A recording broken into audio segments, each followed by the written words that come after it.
went to this magical place called Yelapa. And I got off the plane, zoomed to the water taxi. As I'm going across the water to get to Yelapa, whales and just so much excitement just filled me. And then there it was, I saw it. And I came back to California and told Kim about it, and we had already kind of talked about it, about doing a retreat. So when Katie came home from her first trip in Yelapa, she's like, oh my gosh, you have to experience this. Yes. And so now we want to share it with other people by giving them all these options of doing meditation and yoga in this magical place. Yes. And also equine therapy. And we want to combine the three modalities and put on an amazing retreat for people. After COVID, they need to get out of Dodge. Amen.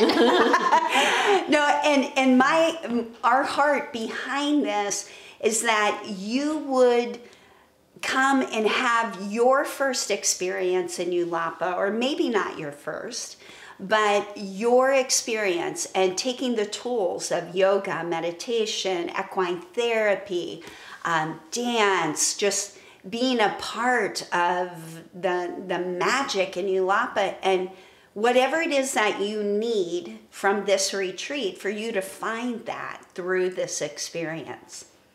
And the other thing about Yelapa is when you get there, it is a mixture of ocean and jungle. And the only way we can describe it is it's magical, but it's not just the minute you see it, but when you experience it. Yeah.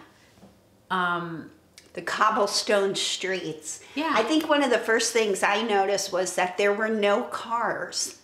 And no traffic. No traffic at all. And just people walking, and this beautiful peninsula, this beautiful fishing village. With palm trees and hills and the on history the cliffs. of old Mexico. Yeah, it's like the whole place is carved into the mountainside. And the people there are authentic. Yeah. There's no pretension. None. And I don't think I ever heard a baby cry. It's the perfect place for a retreat. Yeah. Because there's facilities there that you can stay in that are open air.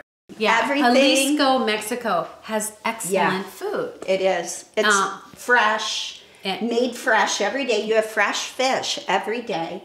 It's just like the most organic. It actually reminded me of when I was a child. I grew up in the country and we ate out of our garden.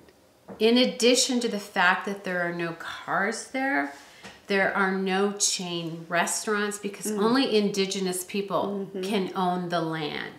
And so you're not going to find a Best Buy there. And the accommodations. Yes. And no hotels. But it's open air, and it's beautiful, and it's comfortable. It's not even like being in a big city in Mexico or California or anywhere. It's unique. That's about the most amazing thing that I can think about it. And you have to experience it. Yeah. You can explain it, you can describe it, but you need to experience it. Yeah. And that's why we're doing this.